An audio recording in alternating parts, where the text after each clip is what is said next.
Pembahasan kasus pembunuhan di Subang, Jawa Barat ini yang sudah menginjak 3 tahun lamanya terjadi di tanggal 18 Agustus 2021 lalu menjadi perhatian kita semuanya.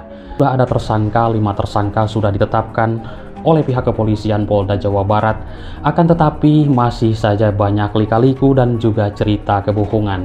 Mungkin itu saja dugaan kita. Baik. Apa sih buktinya adanya sandiwara, adanya kebohongan, dan juga lika-liku dalam kasus Subang ini? Kemarin ada bukti, 3 tersangka mengajukan sidang pra-peradilan di Bandung. Akhirnya ditolak hakim. Berarti hakim sudah yakin bahwa 2 alat bukti yang sudah dipegang oleh pihak kepolisian Polda Jabar untuk menjerat ketiga pelaku ini sudah real, teman-teman. Kita sebagai warga masyarakat hanyalah bisa menonton, menyimak, dan mendoakan kepolisian. Semoga diberikan kelancaran. Nah, teman-teman, sampai saat ini saya belum menerima info bahwa kapan diadakannya persidangan utama. Nanti Danu akan dihadirkan sebagai justice kolaborator atau orang yang membantu bekerja sama dengan pihak kepolisian dalam mengungkap sebuah kasus. Ini akan ramai sekali, ratusan saksi akan dihadirkan dan juga ratusan barang bukti akan digelar di pengadilan. Akan ramai sekali, teman-teman. Oke, teman-teman. Di dalam sebuah kasus tentunya adanya sebuah motivasi dari para pelaku terhadap korbannya. Nah, dugaan kita sementara dan juga kita sudah melihat dan mendengar dari kepolisian bahwa dugaan dalam kasus Subang ini adalah harta, sakit hati. Nah, motif pembunuhan di Subang saya melihat dari pengacara Ramdhanu di sini mengatakan bahwa Yosep dugaannya dibatasi dalam hal soal keuangan dari Yayasan Bina Prestasi Nasional yang dia dirikan selama ini dari tahun-tahun yang lalu. Ahmad Taufan, pengacara tersangka Ramdhanu, memberikan dan juga membeberkan sebuah dugaan motivasi yang melatar belakangi Yosep Hidayah kenapa bisa membunuh anak dan istrinya. Seperti itu. Teman-teman, waktu itu kita sudah melihat adanya sebuah perencanaan di warung pecel lele. Ramdhanu di sana ngobrol dengan Pak Yosep Hidayah dan Pak Yosep mengungkapkan tentang sebuah kekesalannya dengan kedua almarhum atau kedua korban. Sampai hari ini kita semuanya tidak tahu bagaimana tentang yayasan tersebut. Apakah masih berjalan, apakah tidak? Sesudah Pak Yosep Hidayah ditangkap dan juga ditahan. Oke, teman-teman. Di sana ada sebuah cerita Pak Yosep ini mengungkapkan kekesalannya kepada Ramdhanu, ingin ngasih pelajaran terhadap keluarganya karena jatahnya tidak sesuai dengan apa yang dia harapkan. Kita sudah mengetahui, Pak Yosep ini punya istri 2, Ibu Tuti dan juga Ibu Mimin. Saya sudah bisa membayangkan tentang masalah hal itu, teman-teman. Mungkin teman-teman bisa membayangkan bagaimana seorang laki-laki mempunyai keluarga 2 atau istri 2. Pastilah ada sebuah tuntutan dari istri muda. Dalam hal kasus Subang ini, jika sesuatu terjadi kepada Pak Yosep dari keluarga barunya, tuntutan pengen inilah, pengen itulah, pengen dibeliin rumah, dibeliin mobil, motor, perhiasan, dan segalanya, maka Pak Yosep ini akan memikirkan bagaimana mencari biaya untuk apa sebuah tuntutan dari keluarga barunya ini. Wah, kan punya yayasan. Waduh, yayasannya kan keuangannya dipegang oleh istri tuanya dan juga anaknya tersebut. Jadi bagaimana? Nah, dia mungkin meminta uang kepada Ibu Tuti, kepada Amel, tapi tidak dikasih, atau dikasih pun tidak sesuai yang diharapkan dia. Akhirnya muncullah rasa dendam, sakit hati yang muncul di diri Pak Yosep ini. Itulah hanya sebuah analisa dan dugaan kita semuanya, karena kita dengan perasaan kita dan saya sendiri misalkan. Nah, seperti itu, ya kan, akan kesal seperti itu. Teman-teman pun pasti akan merasakan. Ini dengan perasaan ya, teman-teman, seperti itu. Nah, oke. Saya melihat sebuah komentar di sini. Nah, menurutnya seperti ini. Nah, katanya, benar juga dugaan kita sebagai publik. Ini saya mewakili publik ya. Ternyata para pelaku dalam kasus Subang ini benar dugaan saya, katanya.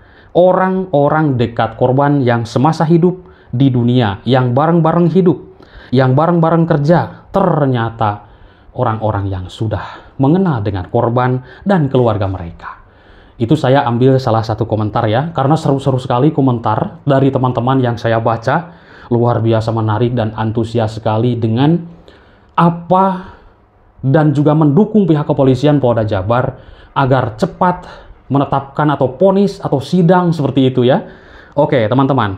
Nah, mungkin jawabannya dari komentar ini saya jawab, boro-boro teman-teman yang kaget atau mungkin juga shock ya, ternyata pelaku itu orang dekat korban. Saya sendiri, teman-teman, dan juga rekan-rekan YouTuber saya di Subang sangat merasa kaget sekali.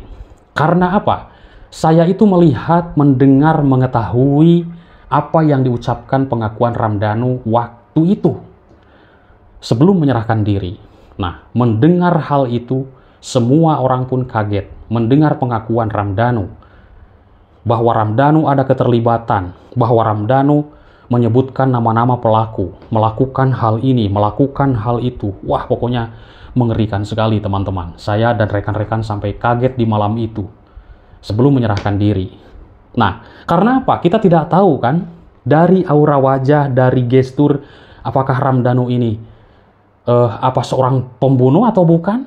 Kan terlihatnya kan banyak yang mengatakan polos, lugu seperti itu.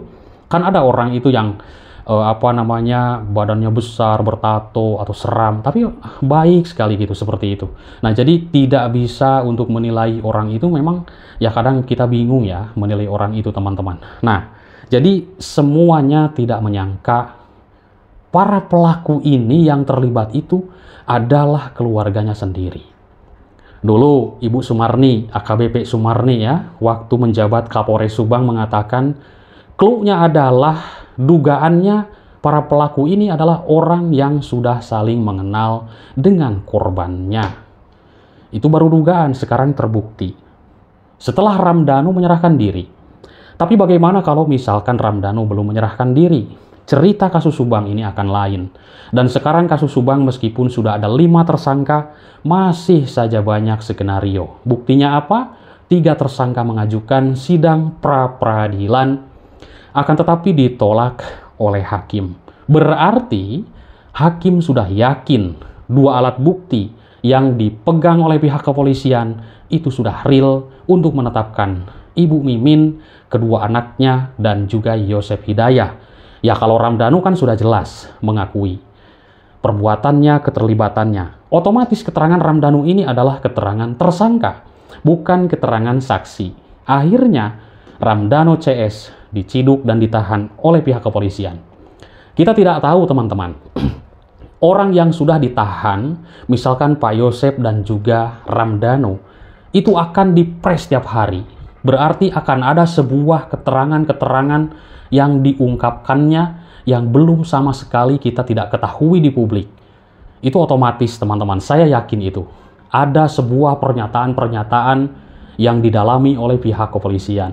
Makanya pihak kepolisian sudah siap menghadapi apapun, mau menghadapi sidang pra-peradilan kemarin pun sudah siap. Karena saya yakin 100% ada sebuah informasi-informasi penting dari seorang Ramdhanu ini, menyebutkan apapun itu yang terjadi dari nol sampai yang kabar penting, seperti itulah intinya teman-teman. Oke. Nah, di dalam warung pecel lele itu ada sebuah pembicaraan Pak Yosef dan